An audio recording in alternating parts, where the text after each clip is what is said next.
દાખલા નંબર 23 પી કેન્દ્ર અને 8 સેન્ટીમીટર ત્રિજ્યાવાળા વર્તુળની બહારના બિંદુ એ માંથી દોરેલ સ્પર્શક વર્તુળને બી માં સ્પર્શે છે. જો એ બી બરાબર 15 સેન્ટીમીટર હોય તો પી એ શોધો.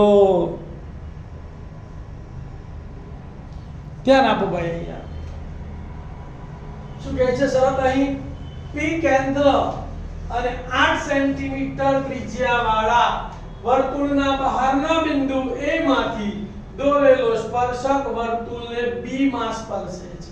ધ્યાન આપો, એક વર્તુળ દોરવાનું છે. આ વર્તુળનું કેન્દ્રથી ને એક બહારનું બિંદુ એ લેવાનું છે. એમાંથી આ સ્પર્શક AB દોરવાનો છે. AB નું માપ કેટલું છે? 15 સેન્ટીમીટર.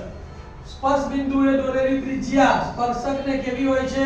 લંબ હોય છે. આ કાટકોણ ત્રિકોણ બની ગયો. ત્રિજ્યા કેટલી છે? 8. તો લખવાનું અહીં AB બરાબર 15 સેન્ટીમીટર, PB બરાબર 8 સેન્ટીમીટર.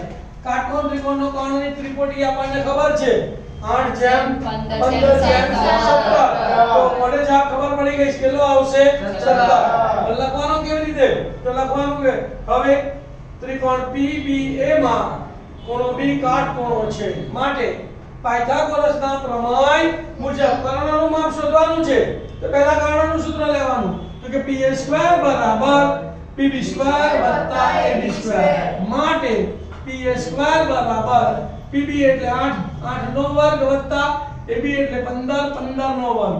તો માટે PA² બરાબર 8×8 64 વત્તા 15 225. વર્ગ દૂર કરીએ તો સામેનાનું વર્ગમૂળ 64 વત્તા 225 નો સરવાળો કરીએ. 5 ને 4 9, 6 ને 2 8 અને 2 ના 2 તો 289. 289 17 નો વર્ગ છે. તો માટે PA બરાબર 17 સેન્ટીમીટર. તો જવાબ લખી કાઢવાનો. PA બરાબર 17 સેન્ટીમીટર છે. તો આકૃતિમાં ખ્યાલ આવી ગયો અને ત્રિપુટી યાદ રાખો. તમે ડાયરેક્ટ જવાબ પણ લખી શકો.